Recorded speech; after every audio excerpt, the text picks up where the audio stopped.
충만을 구할 때 우리가 성령 충만이 무엇인가를 알고 구해야 된다고 그랬죠. 성령 충만이 뭔가 하는 것을 우리가 확실히 알고 기도할 때 우리의 기도가 더 간절해지고 또 기도하는 우리의 믿음도 더 확실할 수가 있기 때문입니다. 이 성령 충만함은 예수 그리스도와의 관계에서 우리가 알아봐야 된다, 이렇게 말씀을 드렸습니다. 우리가 하나님을 알기 위해서도 예수님을 통해서 우리가 하나님을 봅니다. 우리 예수님은 나타나신 하나님이십니다. 성부 하나님도 그러하지만은 성령 하나님에 대해서도 마찬가지입니다. 보이지 않는 하나님을 보여주신 분이 바로 우리 예수 그리스도이십니다. 저는 천국에 가서도 아마 우리가 볼 수 있는 하나님은 예수님밖에 없을 것이다, 저는 그렇게 생각합니다. 예수님은 나타나신 하나님이시기 때문입니다. 그래서 우리가 하나님에 대한 지식은 오직 예수 그리스도를 통하여서 예수 그리스도를 바라봄으로써 예수님을 알게 됨으로써 우리 하나님을 알게 되는 것입니다. 성령 충만도 마찬가지라고 그랬죠. 성령 충만함도 우리 예수님을 통해서 이제 이 성령론을 우리가 공부해야 된다 하는 것이고, 예수님을 통해서 우리 성령 충만이 무엇인가 하는 것을 생각해 보아야 된다고 했는데, 어제 제가 아침에 성령 충만함에 있어서 가장 중요한 것은 그리스도의 주 되심이 우리의 모든 삶의 영역을 다스리시고 지배하는 것이다. 우리 편에서 보면은 그리스도에게 나의 모든 삶의 영역을 내어드린 것이다. 내 삶의 보좌에는 그리스도가 앉아 계십니다. 내가 주인 노릇하는 것이 아니고 그리스도가 나의 주가 되시는 것입니다.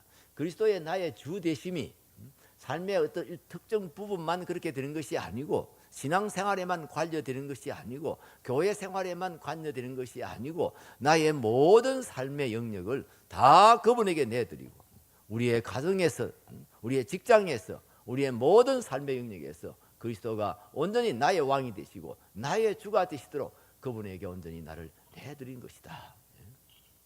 우리가 예수님을 모시되, 예수님을 주로 모시되 입으로만 모시는 게 아닙니다. 입으로만 주여 주여 하고 실제로는 자기가 다 주인 노릇하는 그런 이중적인, 그런 잘못된 그런 신앙생활에 빠져서는 안 됩니다. 우리가 온전히 주님 앞에 우리 자신을 내어드리는 것입니다. 가만히 보면 교인들 보면은 중요한 일들은 자기가 결정해요. 자기가 말로는 믿음이다, 믿음이 중심이다, 뭐 이렇게 말하면서도 하는 거 가만히 보면은 다 자기 중심으로 판단해요. 자기 정욕대로 판단해요. 자기의 생각대로 판단해요. 남의 이야기라서 뭐 미안한 이야기지만은 어느 장로님 집에 외동딸이 하나 있었어요. 아주 똑똑하고 또 야무진 그런 딸이, 외동딸이, 고명딸이에요. 대학도 잘 나오고 또 그 집이 부자예요. 그 장로님 집이 아주 부자예요.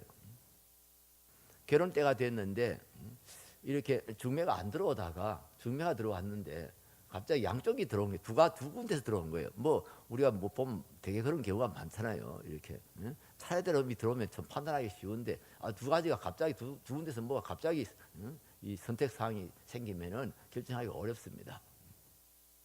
한 사람은 서울대 의대를 다니는 사람이에요. 어이구 그럼 됐지요, 뭐 이렇게 생각할 수 있겠지만은 그 사람의 문제점은 신앙이 약한 거예요. 그냥 교회만 나다니는 거지 실제로는 뭐 신앙생활을 제대로 안 하는 그런 청년이었어요. 그리고 한 청년은 관양대학교 공대를 다니는데 다니고 나와가지고 이제 회사에 다니는 사람인데 청년이에요. 이 지방에서 올라온 청년이에요. 장로님 아들이에요. 사람이 이 신앙생활이 아주 반듯하고 또 성실한 그런 사람이에요. 이 두 사람을 놓고 이제 누구를 사위로 삼을 것이냐 하는 것이 그 집안의 문제가 됐습니다. 여러분은 어떻게 하시겠어요? 서울 의대생 하시겠어요? 한양대 공대 출신 그 청년을 하시겠어요? 여러분 생각에 지금 그 선택이 아주 분명해지죠? 아이고 뭐 학교가 문제입니까? 믿음이 좋아야지요. 여러분 지금 객관적으로 생각할 때 딱 그렇지요? 그런데 그것이 여러분의 문제가 되면 달라집니다. 여러분 직접적인 여러분의 문제가 되면 달라집니다. 그 집에서도 고민하다가 결국 선택은 서울대 의대생으로 선택했습니다. 믿음은 믿음 생활이야. 앞으로 결혼식 해가지고 이제 의사 되고 이러고 나면은 그 다음에는 이제 뭐 열심히 우리가 인도를 하고 옆에서 건면을 하고 이러면 좋아지지 뭐. 교회가 안 다니는 것도 아니고 교회를 다니는데 그럼 뭐 의사 공부 의과대학 공부하면서 너무 바쁘니까 그냥 교회 못 나갈 때가 많아서 그렇지 뭐 믿음 생활 잘할 거야. 뭐 이러면서 의과대학생하고 결혼했습니다. 참 안 됐습니다만은 불행하게 돼서 안 됐습니다만은 4년 만에 이혼했습니다. 제가 그 자매 뭐 지금은 재혼했을 겁니다만은 그 자매를 볼 때 마음이 씁쓸한 그 아이를 보면서 내가 마음이 아파요. 우리가요 주님 사면서도요 정말 주님 중심이냐? 아이들 학교 보내는 것도 그래요. 아이들 학교 보내는 것도 정말 신앙생활 중심, 주님 중심, 믿음 중심 아니에요.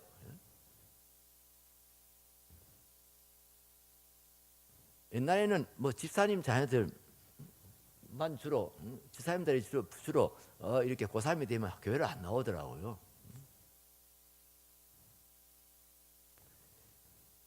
뭐 근래 와서는 그냥 장로님 자녀들도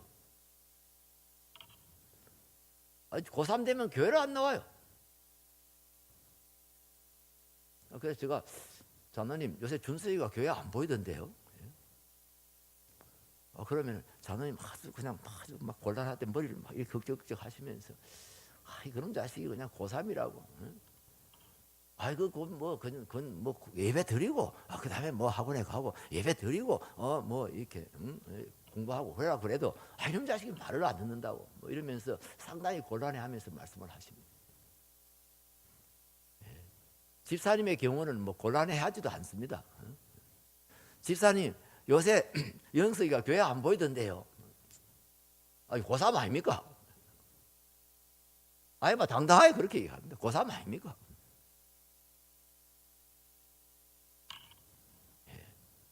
중요한 일들 보면은 그 사람의 가치관을 알 수가 있어요.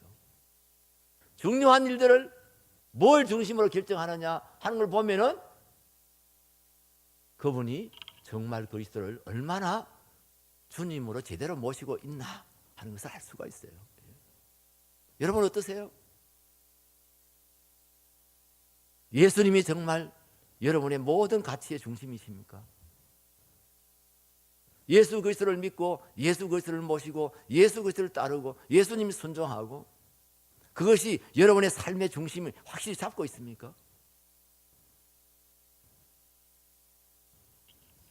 나는 죽고 내 안에 그리스도가 사는 것이 성령 충만함의 첫 번째예요. 이게 확실하게 이루어져야 돼요. 성령이 아니고서는 우리가 그리스도를 주님이라 그렇게 고백할 수도 없거니와 성령 충만하다고 하는 것은 그리스도의 주 되심이 우리의 모든 삶의 영역을 그분이 다스리시고 그분이 다스리도록 나를 내드리는 것입니다. 그랬을 때 주님께서 역사하십니다. 주님께서 나를 통해서 성령으로 나타나시고 능력을 행하시고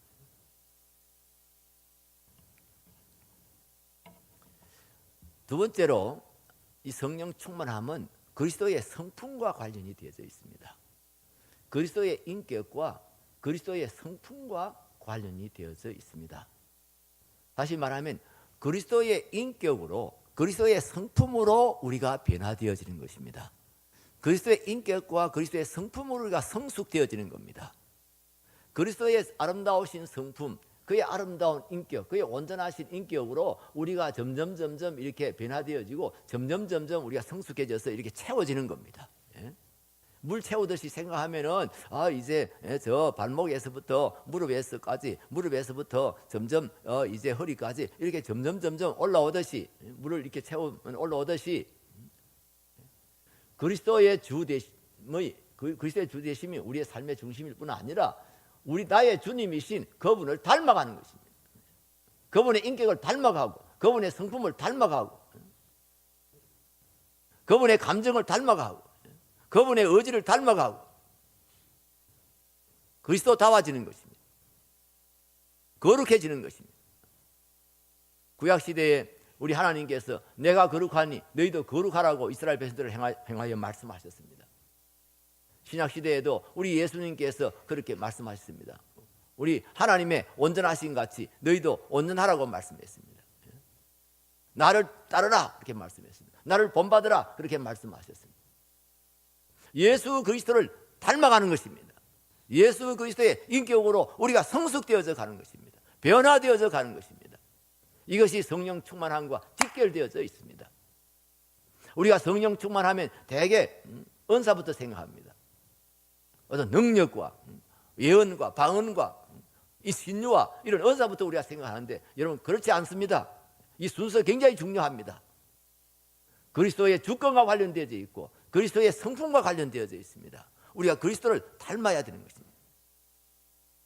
그 기준이 오늘 갈라디아서 5장 22절 23절에 나와 있습니다. 이게 성령의 열매라고 그러죠. 성령의 열매. 성령의 열매는 바로 인격을 말합니다. 그리스도의 성품을 말합니다. 내 속에 역사하셔서 나의 인격과 나의 성품을 변화시키시고 온전케 하시는 것입니다. 성령의 열매는 사랑과 희락과 화평과 오래 참음과 자비와 양성과 충성과 온유와 절제와 같은 것이다 이렇게 말씀을 하십니다. 그런데 여러분 이거 한번 잘 생각해 보십시오. 이 아홉 가지 한번 잘 생각해. 그 순서도 굉장히 중요하고요. 이걸 구청 건물로 생각하시면 됩니다. 구청 건물에서 제일 위층이 사랑입니다. 제일 이제 그라운드 층이 이제 이 절제입니다. 절제. 그리고요, 제가 이 성령의 열매를 공부하다가 놀란 것은요, 이게 아주 논리적으로 되어 있고 이것이 세 가지씩 이렇게 딱 짝을 이루고 있다고 하는 것을 제가 보았습니다. 한번 띄워주시기 바랍니다. 성령의 열매를 이렇게 분류를 해볼 수 있는데 첫째는 자아 형성의 단계에 속하는 열매입니다. 절제와 온유와 성실입니다.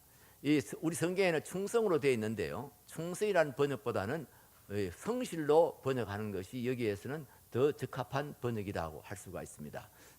충성은 다른 사람과의 관계에서 관계되는 것이지만은 성실함은 자기 본인과 관련되는 겁니다. 이 세 가지는 내가 나 되는 단계라고 할 수 있습니다. 내가 하나의 나의 주체, 나의 아이덴티티가 이렇게 형성되어지는 그런 단계라고 할 수가 있습니다.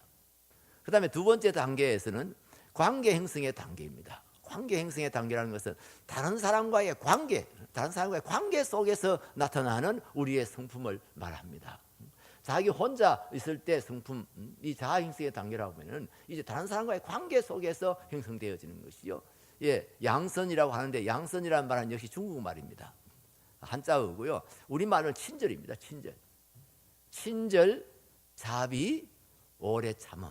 이것은 다른 사람들과의 관계 속에서 이루어지는 그런 나타나는 성품을 말합니다. 세 번째 단계는요, 완성의 단계라고 할 수가 있습니다. 완성의 단계.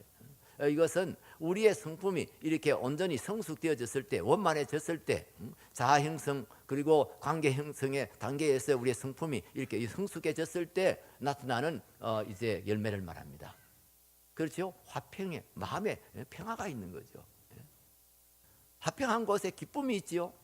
그 다음에 최고의 단계인 사랑에까지 이르게 되어지는 것입니다.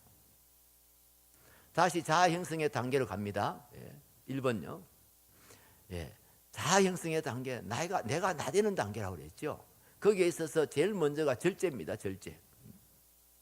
이 절제라는 것은 절제라는 것을 다 알지만은 악한 것과 선한 것을 분별할 줄 알고, 그러니까 선한 것은 취하지만은 악한 것은 이렇게 절제하는 거죠. 악한 것은 이렇게 물리치는 것이죠. 선한 것을 받아들이고 악한 것은, 그리고 또 아무리 좋은 것이라도 과하지 않는 것이죠. 과한 것은 이걸 절제할 수 있어야 되는 거죠. 그래서 우리가 자녀들을 양육할 때요, 자녀들을 양육할 때 제일 먼저 훈련시켜야 될 그런 인격적인 훈련, 인성 훈련에서 제일 먼저 시켜야 될 것이 절제입니다. 절제. 이것은 학자들이 다 그렇게 말하는데 유치원 때까지 이것이 절제는 훈련돼야 된다고 합니다. 유치원 때까지 이것이 훈련이 안 되면은 이거는 평생 훈련이 안 된다고 그럽니다. 안 돼서 실제로 본인도 이제 평생 고생하게 되고 주위 사람들도 굉장히 어려움을 당하게 된다는 거죠. 우리나라 사람들은요, 어릴 때 교육을 철저하게 잘하지 않습니다. 어릴 때 인성교육 하는데 별 관심이 없습니다. 주로 이제 공부 잘하는 거 여기에 모두 다 마음이 쏠려 있습니다. 그래서 아예 그냥 유치원 때부터, 아니 유치원이나 요새는 어린이집부터 그냥 영어 공부부터 시작을 하고요. 지금 한참 인성교육을 받아야 될 때 다 학습을 시키는 겁니다. 제가 우리 교회 어린이집 이렇게 설립해서 하면서 원장에게 제가 늘 부탁하는 게 그겁니다. 공부시키지 말라고. 영어반 같은 거 만들지 말라고. 그 학부형들이 난리인데요. 그 학부형들에게 그 교육을 시키라고. 내가 그 학부형들 모임 때 내가 가서 이야기하겠다고. 영어 가르칠 때가 아니란 말이에요. 그때 애들 공부시킬 때가 아니라요. 그때는 어린이집은요, 애들 건강하게 또 다른 친구들하고 같이 잘 어울려서 잘 놀 수 있도록 그렇게 보호하는 그런 시설이지 공부하는 시설이 아니라고 말이에요. 그래서 이게 유치원은 그래도 거기 공부를 좀 하기 때문에 그거는 교육부에 속하지만은 이 어린이집은 이 복지부에 속한다고요. 내가 하고 싶어도 다른 사람에게 피해가 되면 안 해야 되는 거죠. 내가 하고 싶어도 이것이 좋은 것이 아닐 때는 안 하는 것이죠. 그 훈련을 어릴 때 잘 시키셔야 됩니다.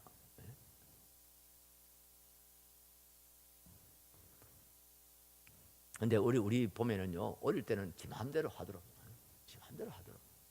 애 기죽는다고. 애 기죽는다고 할머니들도 아이고 애 때려잡지 마라. 물론 애를 때려잡아서는 안 되죠. 근데 잘 가르쳐야 됩니다. 절제훈련 잘 시키셔야 됩니다. 아닌 건 아닌 거예요. 제가 서양에 오래 산 것은 아니지만 제가 영국에도 한 6개월 있어봤고 저 밴쿠버에도 제가 한 1년 있어봤고 이러면서 자녀들 기르는 걸 제가 봤는데 저도 그때 막 자녀를 기를 때니까요. 아주 그 서양 사람들은 아주 분명합니다. 안 되는 건 안 되는 거예요. 그런데 우리나라 사람들은요, 안 된다 했다가도 때를 쓰면 다 해줍니다. 막 울고 막 들어누워가지고 막 고함을 지르고 막 이러면 그냥 다 그냥 해줍니다. 그래 막 이렇게 해줍니다. 애들이 뭐 잘못해도요, 그걸 딱 지적해주지 않고요. 자문서에 보면 해초리를 대지 않냐면 애들이 망한다고 그러잖아요. 망친다고 그러잖아요.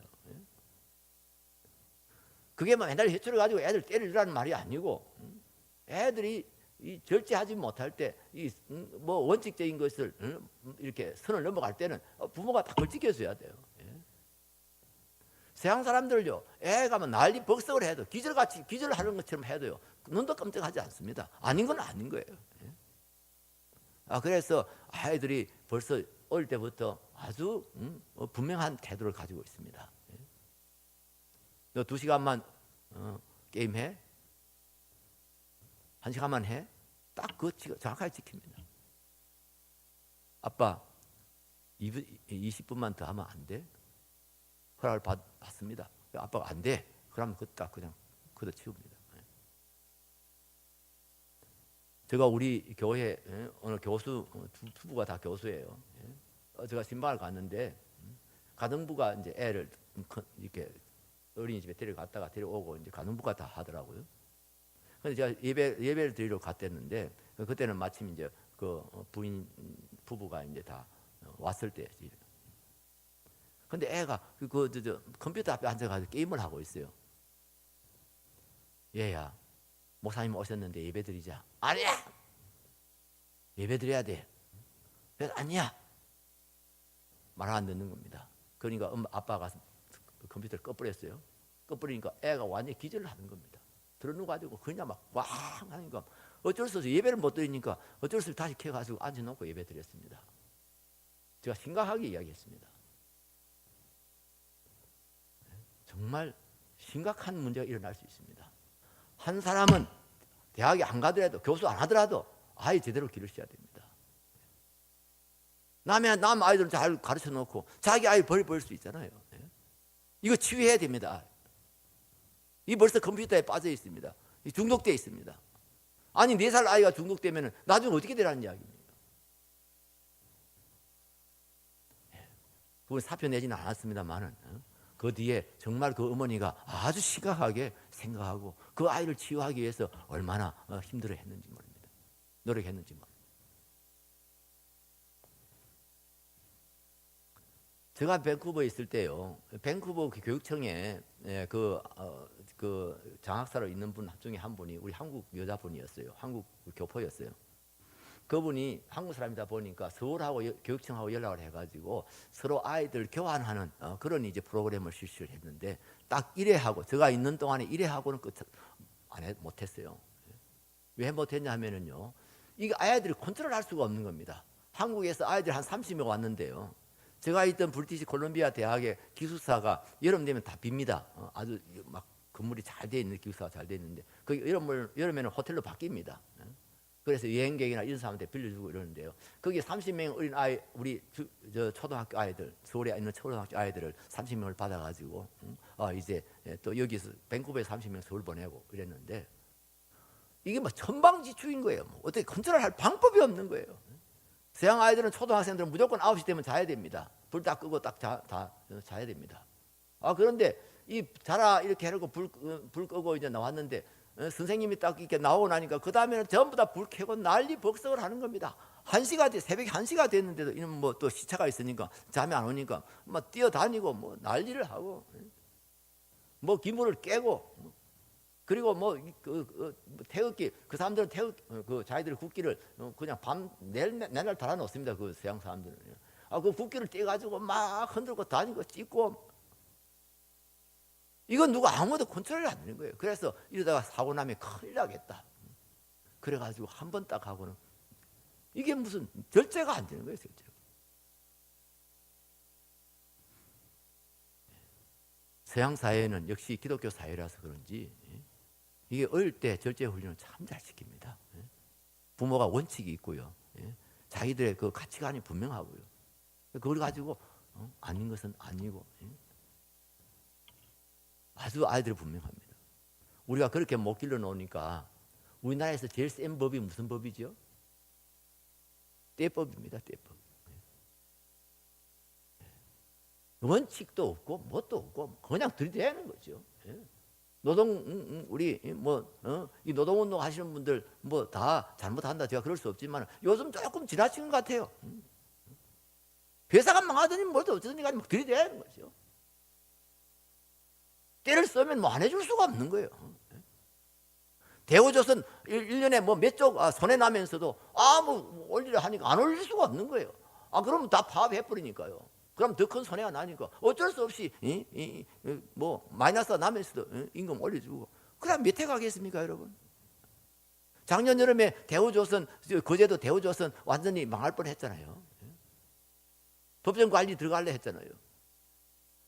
그러면서 노조 협상을 하면서 만일 국가에서 직접 나와서 협상했습니다. 만일 이 조건에 당신들이 사인하지 않냐면 12시부로 그날 며칠인지 모르겠어요. 8월 며칠 12시부로 법정 관리 들어간다. 그때서 겨우 이 사람 이거 사인했다고 그래요. 노조위원장이. 그래서 겨우 그 법정 그 관리를 면했어요. 옥포 가보십시오. 요즘 불 다 꺼져 있습니다. 이 지금 이 보통 문제가 아니에요.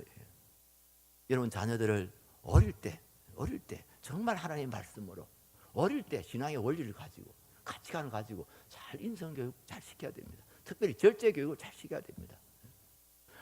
못할 것이 있다고 하는 것을 아이에게 알려줘야 됩니다. 내가 원해도 나는 좋아도 못할 것이 있다는 것을 아이들에게 알려줘야 돼요. 과제 안 해야 된다는 걸 알려줘야 돼요. 온유는요, 이때 한 가지 더 언급을 해야 되는데, 대개 이제 우리나라 사람들은 절제 훈련을 언제부터 시작하냐면요, 초등학교 5, 6학년 되면 이제 말 좀 알아들을 수 있을 때 해야 된다면서, 그때 시작합니다. 그때는 늦습니다. 그때 절제 훈련 시키려 하다가는요, 아이를 버릴 수 있습니다. 그때는 아이들이 막 이제 막 반항하는 시기인데요. 그걸 막 엄마 아빠가 때려잡으려고 그러면은요, 진짜 부러집니다. 어떤 아빠는 막 골프채를 가지고 막 들고 막 이놈의 자식 뭐 살인이 죽이니 막 이사하는데, 여러분 그러면 진짜 아이들 완전히 그냥 부모에서부터 부모 설화에서부터 떠납니다. 아니 무슨 몸으로는 어쩔 수 없이 붙어 있지만 마음은 벌써 떠나버리는 겁니다. 그때는 진짜 인격적으로 대해야 됩니다. 제가 우리 이 선생님들, 우리 부모님들에게 제가 교육할 때 그런 이야기 많이 합니다. 아이가 5, 6학년 이상 되면은 그때부터는 옆집 아저씨 대하듯이 하라고. 옆집 아저씨 여러분 조심스럽게 대하잖아요. 옆집에서 막 시끄럽고 막 뭐 어쩐데 해서 막 가지고 갑자기 문을 팍 열고 막 왜 이렇게 시끄럽냐 뭐 이렇게 합니까 여러분? 얼마나 조심합니까? 아이고 죄송합니다. 저희 아저씨가요, 저희 아빠가요, 조금 예민하시는 게 예민해가지고 저녁에 좀 시끄럽고 이러면은 잠을 못 잡니다. 조금 아이들 조금 이렇게 좀 조용히 좀 시켜주시면 좋겠습니다. 뭐 이러면서 아주 깍듯이 가서 인격적으로 이야기하죠. 예? 그렇습니다. 5, 6학년 이상 되면은요, 그때는 철저하게 인격적이어야 됩니다. 설득해야 됩니다. 그런데 막 그냥 때려잡는 식으로 하면 진짜 애 잡아버립니다. 5년은 절제의 반대예요. 이건 좋은 것을 분별하고 잘 받아들이는 마음입니다. 잘 받아들이는 인격입니다. 반항하거나 거절하거나 뭐 이렇게 그렇게 하지 않고 이렇게 좋은 것을 잘 받아들이는 그런 마음을 온유라고 부릅니다. 이 온유란 말은 우리말로 영어로 번역하기가 굉장히 힘들다고 그래요. 그래서 그 바클레이 같은 그 성서학자는요, 이 말을 학자의 마음이라고 번역을 했습니다. 의역을 했습니다. 학자의 마음. 학자의 마음은 어떻습니까? 학자의 마음은 좋은 것을, 진리를 탐구하고 정말 지식을 탐구하고 이 좋은 것들을 막 이렇게 찾고 구하고 하는 사람이잖아요. 그런 것을 받아들이는 사람이잖아요. 이 온유한 마음이, 온유한 성품이 그런 성품입니다. 좋은 것을 잘 받아들이는. 그래서 어릴 때 아이들에게 좋은 책도 많이 읽고 좋은 음악도 잘 많이 들려주고 하여튼 좋은 것들 아이들에게 공급해 주는 거예요. 자녀들에게. 그 다음에 성실입니다. 성실한 말을 가장 쉽게 설명하면 그렇습니다.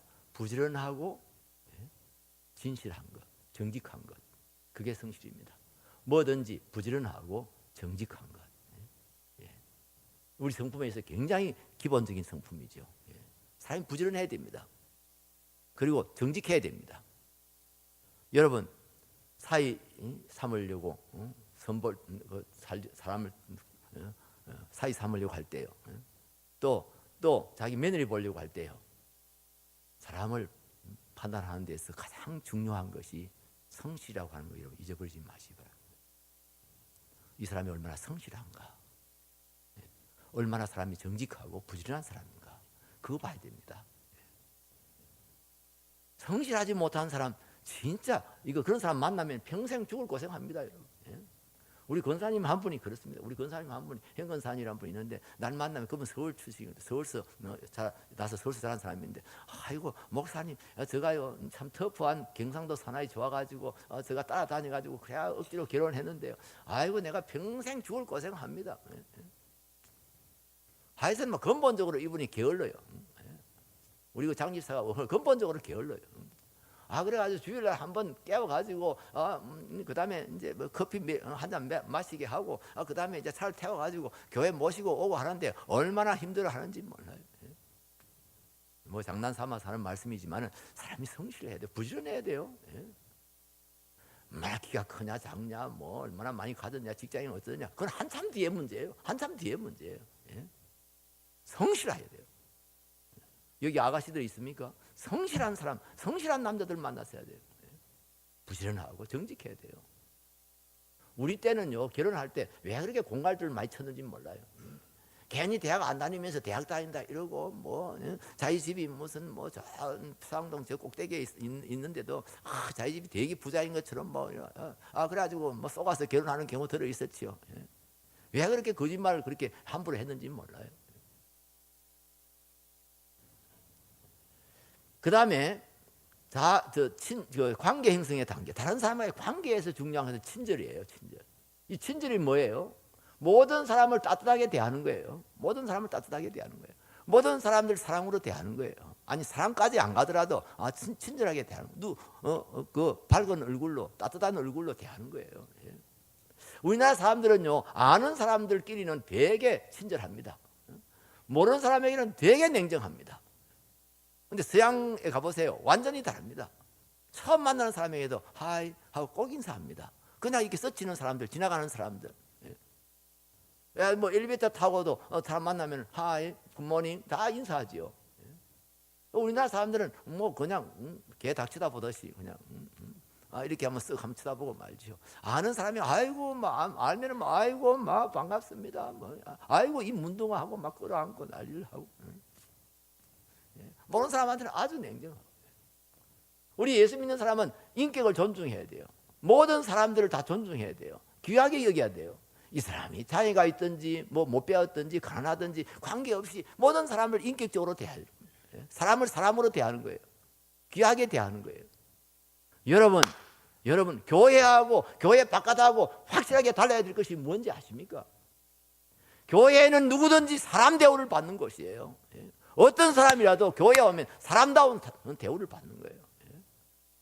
바깥에서는 멸시당하고 바깥에서는 이렇게 정말 이렇게 제껴놓은 그런 왕따당한 그런 사람이라도 교회에 오면 위로를 받는 겁니다.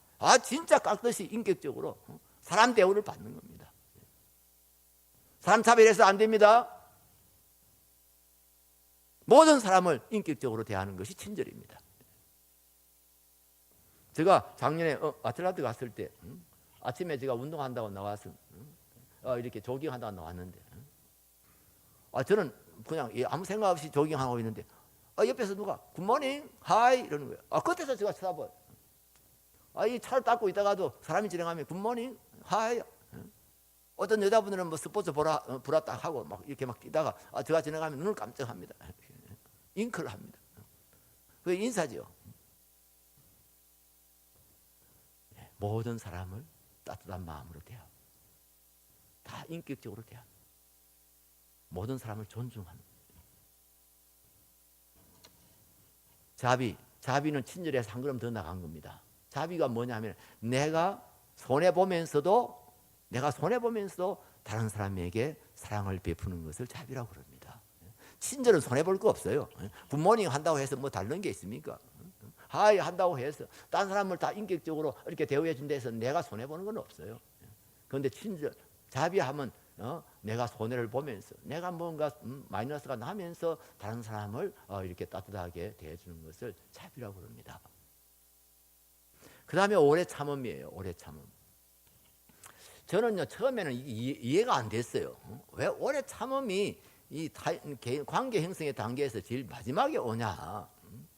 이게 제일 먼저 와야 될 것 같아요. 오래 참고 그다음에 자비, 그다음에 친절, 친절 자비 이렇게 돼야 맞을 것 같은데 그런데요 좀 살아보니까 좀 나이가 들어가니까 역시 성경 말씀이 옳아요.